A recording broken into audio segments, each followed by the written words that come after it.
Kang Hena adalah cucu dari ketua Kang, pemilik perusahaan terbesar di Korea Selatan. Sebagai seorang cebol atau pewaris, Hena bertingkah bak tuan putri di rumah. Karena sifatnya yang manja dan keras kepala, gadis itu bahkan sudah puluhan kali berganti pelayan hanya karena kesalahan yang sepele. 고로? 너도 해고야. 예?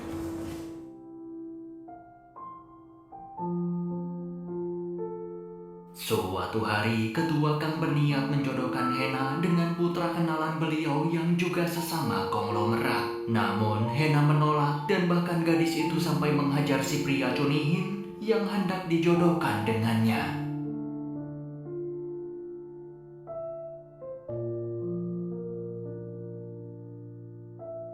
Di tengah suasana hatinya yang lagi kesal sama si kakek, Hena lalu ugal-ugalan di jalanan dan membuat seorang abang tukang bunga hampir saja mengalami kecelakaan setelah gadis itu melakukan pengereman mendadak. 아이! Merasa tidak terima, maka abang tersebut pun turun dari mobil dan mencoba menegur gadis itu. Akan tetapi, alih-alih meminta maaf, Hena dengan watadosnya memberikan sejumlah uang untuk ganti rugi apabila si abang memang merasa dirugikan. Sebagai cebol kaya raya, gadis itu menolak meminta maaf dan langsung tancap gas. Tentu saja, abang tukang bunga pun marah dan segera mengejar gadis sombong itu. 야! 야, 너 거기 안 서! 차 세워! 세우라고!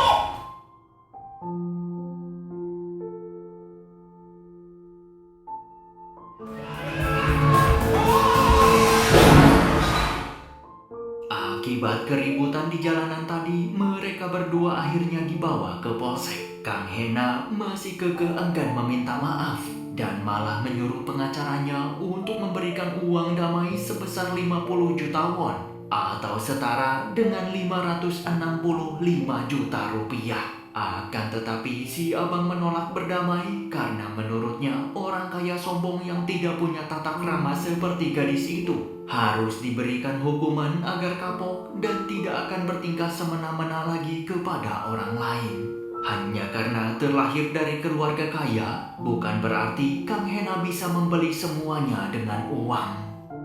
Alhasil, Hena harus mendapat hukuman untuk melakukan bersih-bersih di tempat layanan sosial selama 48 jam. Gadis itu tampak sangat kesal dan ingin balas dendam karena seumur-umur baru kali ini ada orang yang berani menantang dirinya.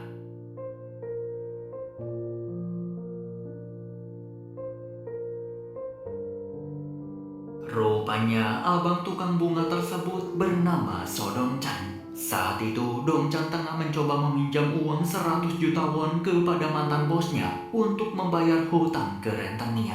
Namun si bos bilang ia akan memberikan uang itu tanpa bunga asalkan Dongchan mau kembali lagi bekerja sebagai lelaki penghibur di tempatnya beliau.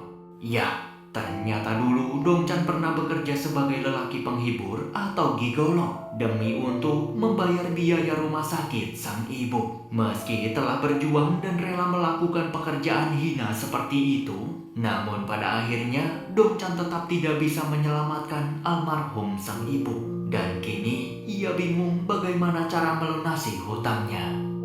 됐습니다. 제가 개인 찾아온 건데요.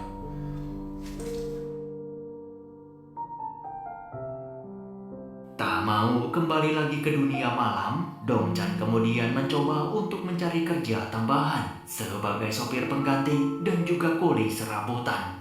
Saat ini ia tinggal dengan Uiju dan juga ibunya, di mana mereka berdua sudah Dongchan anggap seperti ibu kandung dan juga adiknya sendiri. Tentu saja Uiju juga tahu soal hutang piutang Dongchan, hanya saja ia tidak tahu bagaimana caranya membantu untuk melunasinya.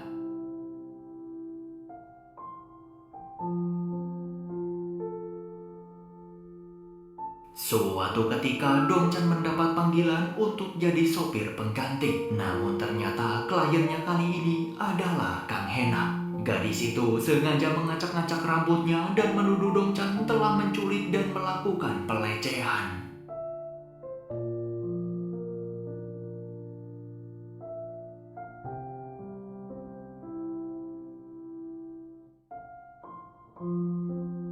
Alhasil Dongchan pun ditahan di polsek atas tuduhan yang tidak pernah ia lakukan. Tak lama kemudian, Uiju dan ibunya datang di mana mereka memohon agar petugas segera membebaskan Dongchan.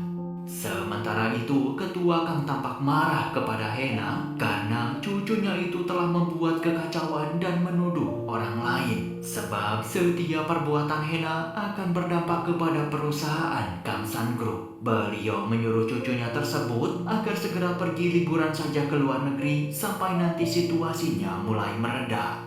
Setelah itu, ketua Kang juga membebaskan Dongchan dari semua tuduhan.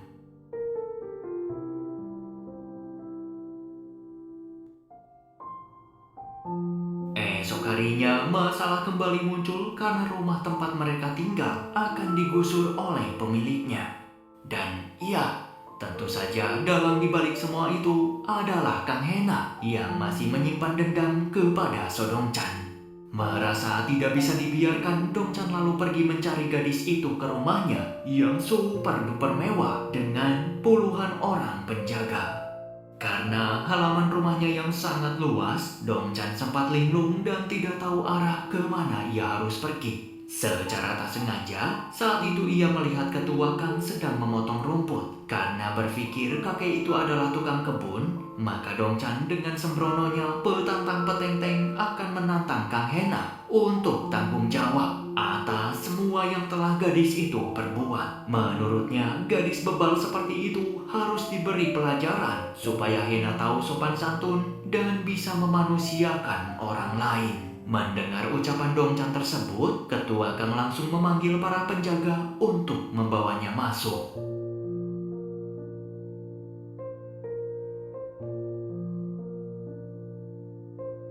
Esok harinya, ketika Hena berada di bandara untuk liburan ke luar negeri, sesuai perintah si kakek, tiba-tiba Dongchan muncul dan membawa paksa gadis itu. Semua orang hanya bisa terdiam karena Dongchan mengaku kalau mereka berdua adalah sepasang kekasih.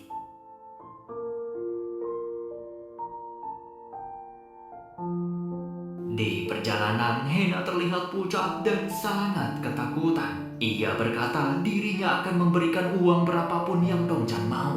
Hena lalu menangis dan teringat kepada si kakek. Kalau selama ini ia selalu menjadi cucu yang buruk dan tak pernah sekalipun mendengarkan omongan beliau. Namun ternyata Dongchan membawa Kang Hena kembali ke rumahnya.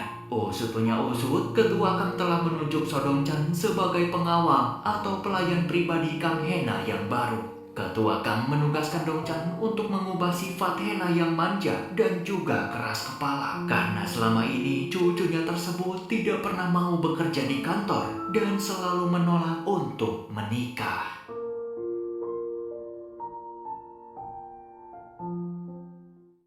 Setelah itu, Dongchan pergi menemui Mansu, si rentenir, untuk meminta waktu sekitar 1 atau 2 bulan. Karena saat ini, ia sedang bekerja di rumah gadis cantik super kaya raya.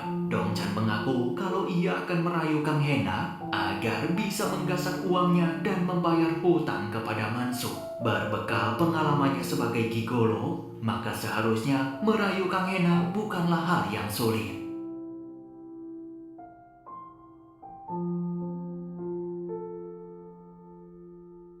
Dongchan juga memberitahu ibunya Uijo kalau mulai hari ini ia akan jarang pulang ke rumah karena Dongchan telah bekerja dengan presiden. Tentu saja ibunya Uijo terlihat senang dan juga bangga melihat Dongchan punya pekerjaan yang hebat.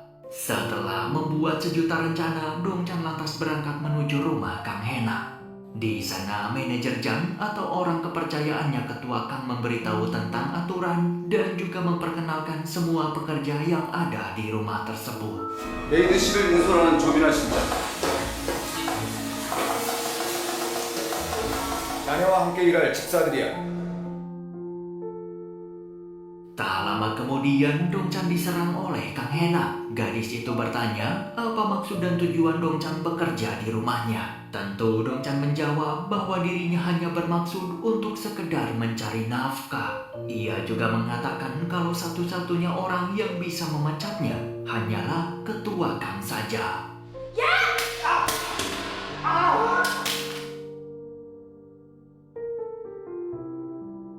Tak cukup sampai di situ, Hena sengaja menyiksa Dongchan untuk pergi berbelanja dan bahkan memasak untuk hidangan makan malam para tamu sendirian. Beruntung Dongchan yang cerdas, ia mampu mengubah nasi goreng biasa menjadi super mewah dan elegan dengan sedikit narasi ngacamprut yang sengaja ia buat. Sehingga para tamu pun merasa sangat puas dengan hidangan makan malamnya.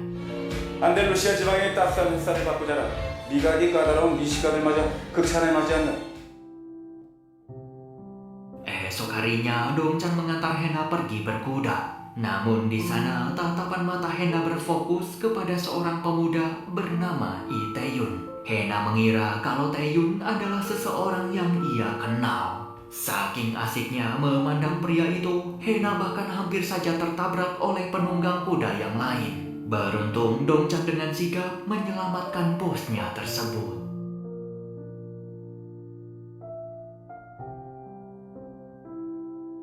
Tak menyerah, Hena lalu berusaha mengejar Tae-yun yang hendak pulang. Namun ketika pemuda tampan itu turun dari mobil, Kang Hena seketika sadar kalau Lee Tae-yun ternyata bukanlah seseorang yang ia kenal. 내가 사람을 잘못 봤어.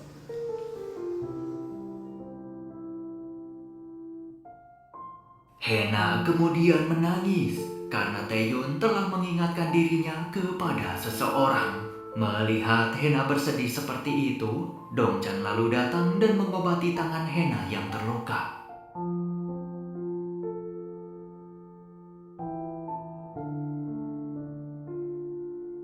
Ketika di rumah, manajer Min selaku kepala pelayan dapur memberitahu Dongchan kalau dulu Kang Hena pernah dekat dengan seorang pria. Namun karena satu dan lain hal, mereka berdua pun berpisah. Dongchan lalu sadar kalau Hena pasti mengira Lee Tae-yun adalah mantan kekasihnya, sehingga gadis itu menangis dan terlihat sangat bersedih.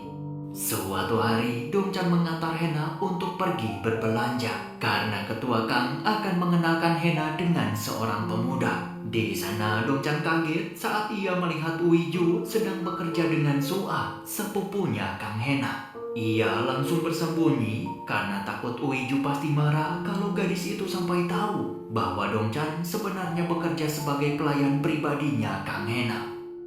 Di perjalanan, Dongchan mencoba mengulur waktu agar Kang Hena tidak jadi menghadiri perjodohan. Sebab jika Hena sampai punya pacar, maka kesempatannya untuk menggoda bosnya tersebut akan sirna. Namun ternyata pria yang dijodohkan oleh ketua Kang kali ini adalah Lee Tae-yun, seorang putra konglomerat yang bekerja sebagai pengacara hak asasi manusia. Usut punya usut, Lee Tae-yun datang ke sana bukan untuk temu jodoh, melainkan ia ingin ketua Kang menolak pembangunan baru perusahaan ayahnya yang dianggap merugikan warga sekitar. Meski terlahir sebagai cebol, tetapi faktanya Lee Tae-yun tidak pernah sejalan dengan bisnis keluarganya dan lebih memilih untuk hidup mandiri. 감히 우리 아가씨를 찾다니. 에휴, 퇴퇴퇴!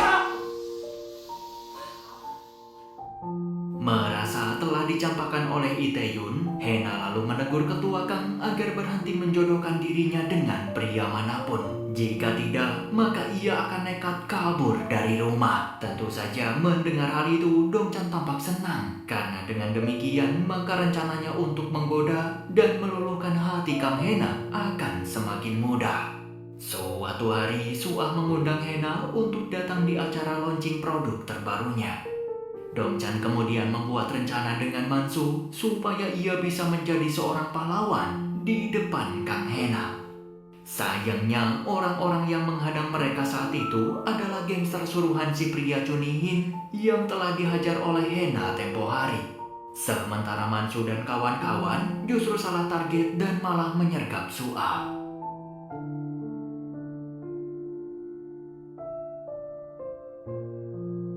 Ketika Dongchan sedang dikeroyok, tiba-tiba Lee Tae-yun datang untuk membantu. Alhasil mereka berdua pun sukses membuat para penjahat itu kabur.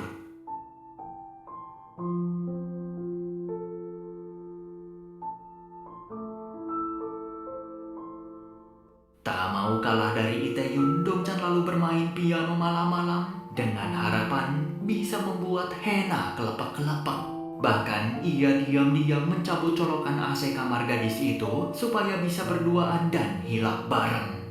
Namun sialnya manajer Jang datang dan mengacaukan semuanya. Esok harinya, Hena membeli beberapa setel baju untuk ia berikan kepada Taeyun sebagai bentuk terima kasihnya karena telah menyelamatkannya kemarin. Akan tetapi rupanya Taeyun menolak semua itu. Ia mengatakan bahwa dirinya tidak menyukai sesuatu yang identik dengan uang atau kemewahan. Taeyun menganggap bahwa masih ada banyak cara yang lebih sederhana dan juga penuh makna untuk mengutarakan ketulusan kepada orang lain. 돈 말고도 마음을 보여줄 수 있는 방법 너무나 많죠. Sementara itu, Uiju terlihat marah saat mengetahui Dongchan bekerja dengan Kang Hena. Dari sekian banyak kerjaan, kenapa Dongchan malah bekerja dengan seorang wanita penyihir kejam? Malamnya, Dongchan berusaha untuk menghubungi Uiju yang masih ngambek. Namun, ia terkejut tatkala melihat Kang Hena tengah mabuk berat di gudang anggur. Rupanya, Hena sedang bersedih dan juga galau usai dicampakkan oleh Itaewon. Melihat Hena terpuruk seperti itu, maka Dongchan pun berusaha untuk menghiburnya.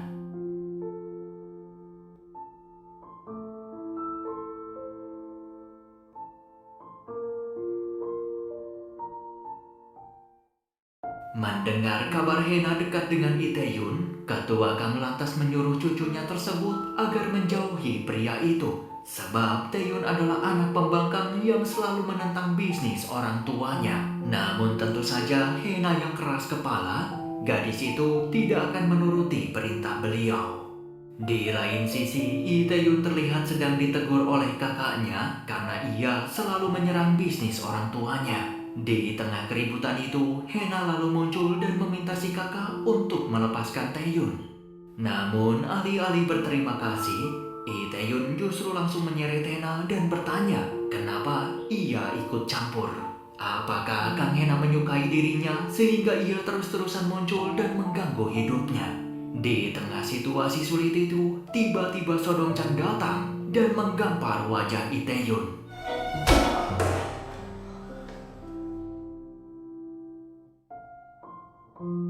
Beberapa hari kemudian, Hena kembali bertemu dengan si pria Chonihin yang pernah dijodohkan dengannya.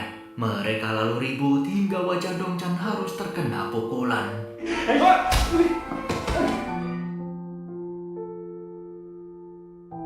Beruntung Taeyun kebetulan sedang berada di sana, sehingga masalah itu pun berakhir damai mengingat ia adalah pengacara kawakan.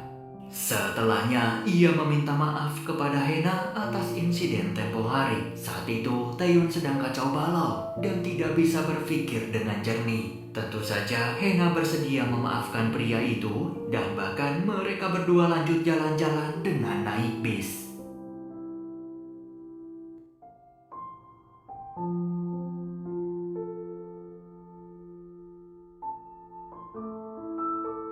Sayangnya, ketua Kang lagi-lagi mengecam Hena agar tidak terus berhubungan dengan Itaewon. Namun, untuk pertama kalinya, Kang Hena mengatakan kalau ia menyukai pria itu.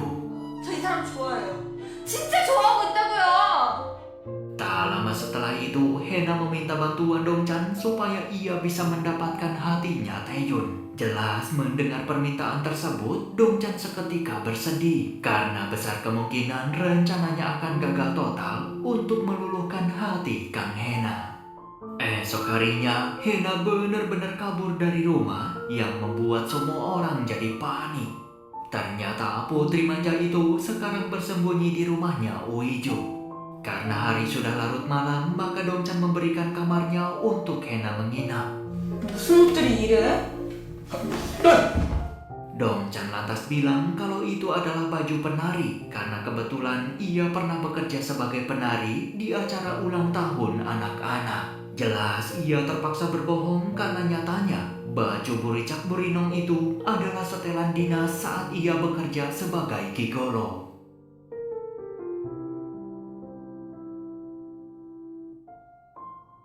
Esok harinya Dongchan membawa Kang Hena pulang. Ketua Kang lalu mengatakan bahwa beliau akan mengizinkan Hena berpacaran dengan Itaewon, asalkan Hena mau bekerja di kantor.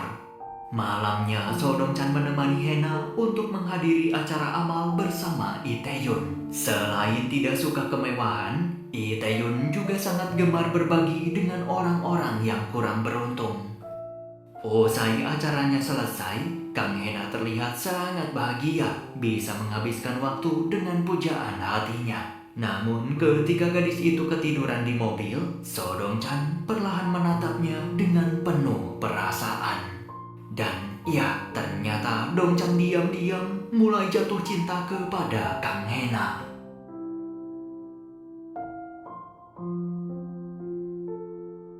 Setibanya di rumah, Hena lagi-lagi meminta bantuan Dong-chan agar dirinya dan Taeyun bisa berpacaran. Mendengar hal itu, Dong-chan menyuruh Kang Hena untuk melakukan kontak fisik.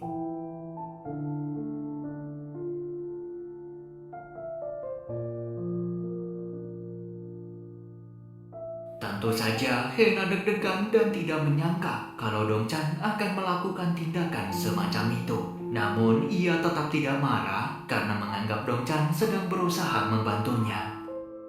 Di hari pertama Hena bekerja di kantor, Dong-chan lagi-lagi berjuang sangat keras untuk membantu bosnya itu melakukan penyuluhan agar semua karyawan wanita bisa bela diri demi untuk mencegah dan mengurangi tindak kriminal. Usai ratusan kali dibanting saat di kantor, pada akhirnya Sodong-chan jatuh sakit.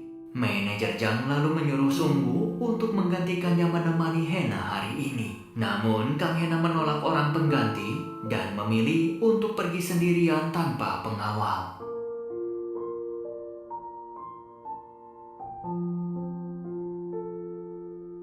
Meski seluruh badannya sudah dibuat ringsek, tetapi Sodong-chan terlihat sedang menunggu kepulangan Kang Hena di rumah. Melihat Dong-chan yang sudah kembali sehat, maka Hena meminta pengawalnya tersebut agar jangan pernah jatuh sakit lagi, sebab ia sangat membutuhkannya.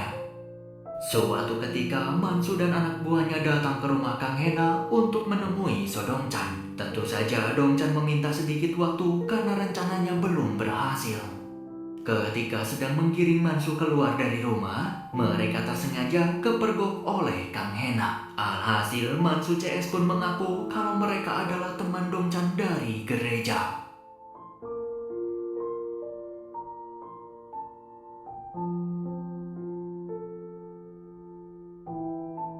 Di akhir pekan, Dong-chan mengantar Hena pergi ke perkebunan untuk memetik buah bersama Itaewon. Tentu jika bukan karena pemuda itu, Hena tidak mungkin bersedia menginjakan kakinya di sana. Dikarenakan Itaewon akan datang terlambat, maka Dong-chan berusaha untuk menemani Kang Hena saat di kebun.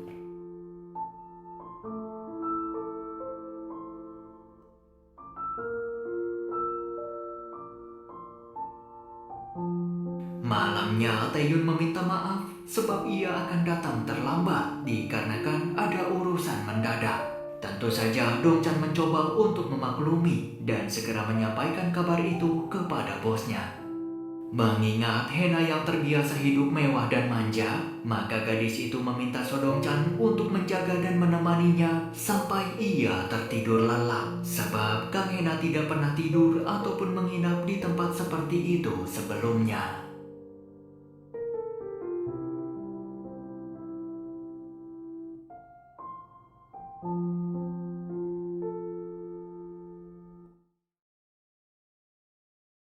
Pagi harinya, Taeyun tiba di perkebunan dengan dibarengi oleh Suah dan Uiju. Karena rupanya Suah juga diam-diam menyukai Itaewon. Sementara itu, Hena terlihat panik karena semalam Dong-chan tak sengaja ketiduran di sana. Tak mau kejadian itu diketahui yang lain, maka ia berusaha untuk menyuruh Dong-chan bersembunyi. Namun sialnya, Suah membukakan pintu sehingga semuanya jadi ketahuan. 가면서 뒹굴고 있을 게 뻔하다고요.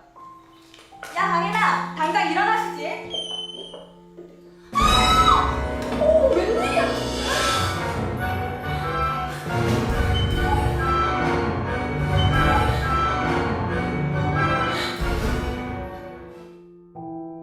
Tentu saja saja Lee Tae-yun tampak kecewa dan juga cemburu melihat Kang Hena tidur satu kamar dengan So Dong-chan. Menyadari Tae-yun telah salah paham kepada Hena, Dong-chan lantas mencoba meluruskan kejadian tadi malam, di mana sebagai pelayan ia hanya menjaga Kang Hena agar bisa tidur nyenyak tanpa rasa takut. Dong-chan juga mengatakan Lee Tae-yun seharusnya meminta maaf, bukan malah marah dan pundung seperti itu. Sebab Kang Hena telah jauh-jauh datang ke sana dan bahkan rela kotor-kotoran di kebun hanya karena ia menyukai Lee Tae-yun. Namun Tae-yun justru datang terlambat dan seolah tidak menghargai niat tulus bosnya tersebut. Tak mau Dong-chan membeberkan segalanya, Hena lantas membawa Dong-chan pergi dan menggampar wajahnya. Terlepas dari apa niat Dong-chan yang sebenarnya, tetapi Hena bilang seorang pelayan seharusnya sadar diri dan tidak perlu ikut campur. Melihat wajah Dong-chan digampar, tentu saja Uiju seketika mengamuk dan melawan Kang Hena. Gadis itu tidak terima melihat opanya diperlakukan dengan kasar.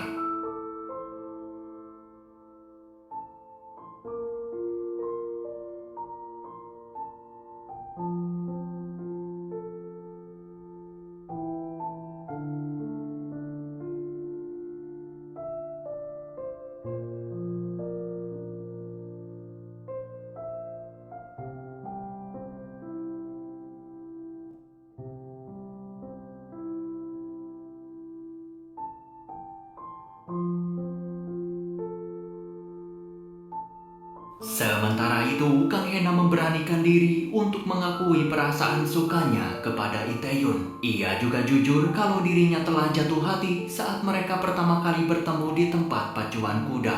Mendengar kejujuran tersebut, maka Tae-yun langsung memeluk Kang Hena dan meminta maaf karena ia telah salah paham. Setelah resmi berpacaran dengan pria idamannya, Kang Hena yang sedang bahagia lantas mengucapkan terima kasih kepada So Dong-chan atas semua bantuan yang pernah dilakukannya. Namun tentu saja hal itu membuat Dong-chan jadi dilema berat, sebab jika Hena berpacaran dengan pria lain, maka itu artinya ia gagal untuk menggoda dan menggasak uangnya. Terlebih Dong-chan juga mulai goyah karena ia sudah melibatkan perasaan pribadi. Setelah hari itu, Dong-chan jadi berubah dan mulai cuek kepada Hena. Tentu saja ia sangat cemburu karena kini Hena hanya akan berfokus kepada Lee Tae-yun. 아니야, 뭔가 분명히 있어. 너 어제부터 아주 이상해. 신경질을 내긴 누가 냈다 그래요? 지금도 내고 있잖아. 그런 거 없습니다. 내가 묻는 말마다 삐딱하게 대답하고 있잖아. 아씨가 말꼬리 잡고 괴롭히는데 그럼 어떻게 가만히 있어요? Usai melihat Dong-chan yang aneh, Uiju lalu bertanya apakah Dong-chan menyukai Kang Hena. Karena jika demi uang, rasanya tidak mungkin Dong-chan akan betah bekerja setelah dipukuli hampir setiap hari. Akan tetapi Dong-chan berbohong dengan mengatakan kalau sangat tidak mungkin ia menyukai bosnya tersebut. Beberapa saat kemudian, Kang Hena menyuruh So Dong-chan agar berkencan dengan Uiju, sebab Hena yakin gadis itu adalah perempuan yang baik dan juga cocok. Namun, saat itu Dong-chan berkata kalau Hena telah keliru menilainya, sebab dirinya bukan pria baik seperti yang Kang Hena pikirkan. Akan tetapi, Kang Hena menegaskan ia sama sekali tidak peduli apapun tentang masa lalunya Dong-chan. Karena So Dong-chan yang ia kenal adalah pria baik yang sangat ia percayai. Rupanya Lee Tae-yun ingin lebih serius kepada Hena dan bahkan ia sampai nekat menemui ketua Kang agar hubungannya tersebut mendapat restu dari beliau. Sementara di sisi lain, So Dong-chan tengah dihajar oleh Mansu dan anak buahnya karena ia telah berubah pikiran dan tidak jadi untuk memanfaatkan Kang Hena guna membayar hutang. Sebab seiring berjalannya waktu, So Dong-chan benar-benar menyukai Kang Hena dan tidak mau sampai membuatnya kecewa. 지금 어째 이 자식이 그냥 딱 씨. 그만해라 그만. 네가 뭔 짓을 하더라도 우리 돈 1억을 갚아야 되는 거거든. 강해너를 꼬시든 굳이 금송아지를 들고 나오든 그건 뭐 네가 알아서 해야 될 일이고. 일주일 딱 일주일 남았다잉.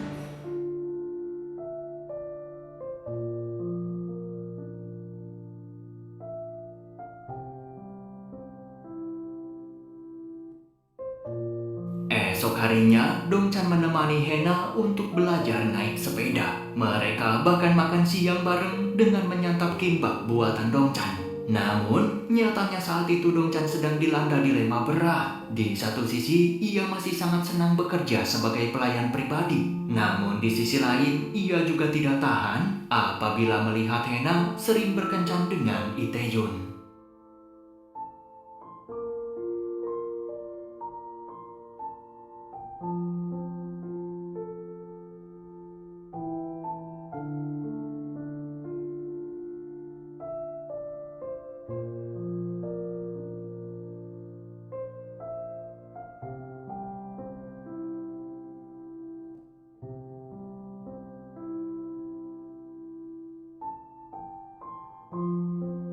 Setelah berpikir panjang, pada akhirnya Dongchan memilih untuk mengundurkan diri kepada Ketua Kang. Tentu saja Ketua Kang tidak bisa memaksa Dongchan agar tetap bekerja. Akan tetapi beliau berpesan supaya Dongchan tetap menjaga silaturahmi dengan baik dan sesekali mampir ke sana apabila punya waktu senggang. Jelas Kang Hena sangat marah besar saat mendengar Dongchan akan pergi. Namun Dongchan beralasan kalau dirinya tidak bisa selamanya bekerja menjadi pelayan dan akan mencari pekerjaan lain. Sebenarnya Kang Hena sangat ingin menahan kepergian Dongchan. Hanya saja ia terlalu gengsi untuk menahan pria itu.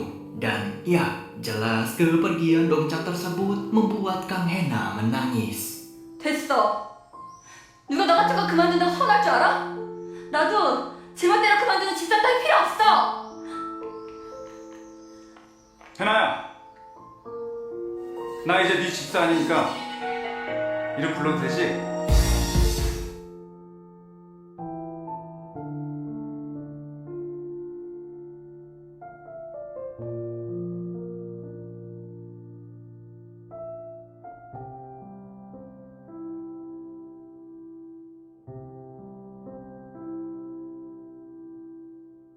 Dongchan kemudian kembali berjualan bunga lagi membantu usaha ibunya Uiju. Tentu Uiju juga terlihat sangat senang setelah Dongchan berhenti bekerja dengan Kang Hena. 날도 더운데 이거부터 먹고 일하지? 역시 우리 의지밖에 진짜 없다. 엄마한테 좀 그렇게 했어 봐. 엄마도 같이 먹으면 되잖아. 아니 저놈의 지집에 가지고 동찬이 오고 난 다음부터 빈손으로 퇴근하는 법이 없네.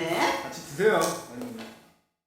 Di sisi lain, Kang Hena mulai merasa kesepian akibat ditinggal oleh Dongchan. Sedangkan Itaewon selalu super duper sibuk dengan pekerjaannya dan hampir tidak punya waktu. Alhasil, gadis itu pun menurunkan ego dan pergi menemui Dongchan di toko bunga. Saat itu, Hena memberikan tawaran sekali lagi agar Dongchan mau kembali bekerja menjadi pelayannya. Namun, ternyata Dongchan tetap menolak. Karena menurutnya, bekerja sebagai pelayan Kang Hena sangat amat sulit, meski digaji besar sekalipun. Mendengar jawaban tersebut, Kang Hena pun pergi dengan hati yang kecewa. 나쁜 자식. 다신 안 볼 거야.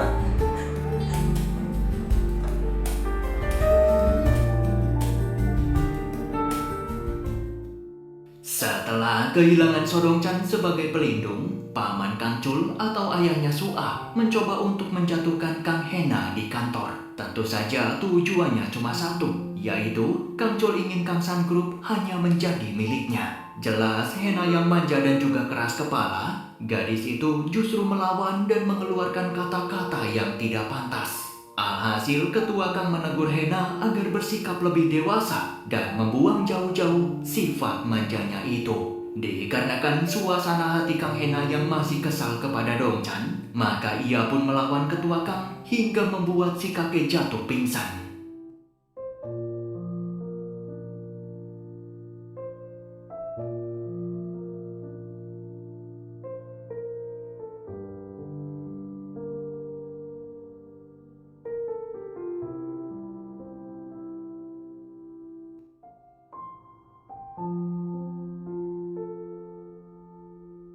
Ketika di rumah sakit, manajer Jang menyuruh Hena agar sementara waktu bersembunyi sebab para wartawan akan datang untuk meminta penjelasan mengenai kronologi Ketua Kang bisa masuk rumah sakit. Sayangnya, Kang Hena tidak sempat melarikan diri dan langsung dikepung oleh puluhan wartawan.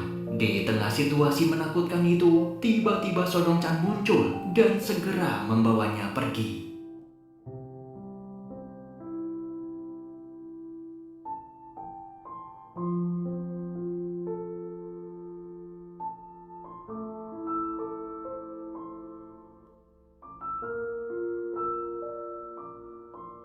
Dong Chan lalu menjelaskan kalau ia datang untuk menjenguk ketua Kang yang dikabarkan sedang sakit. Dong Chan juga bilang Hena tidak perlu khawatir karena ia sudah menyuruh Lee Tae-yun agar datang untuk menjaganya.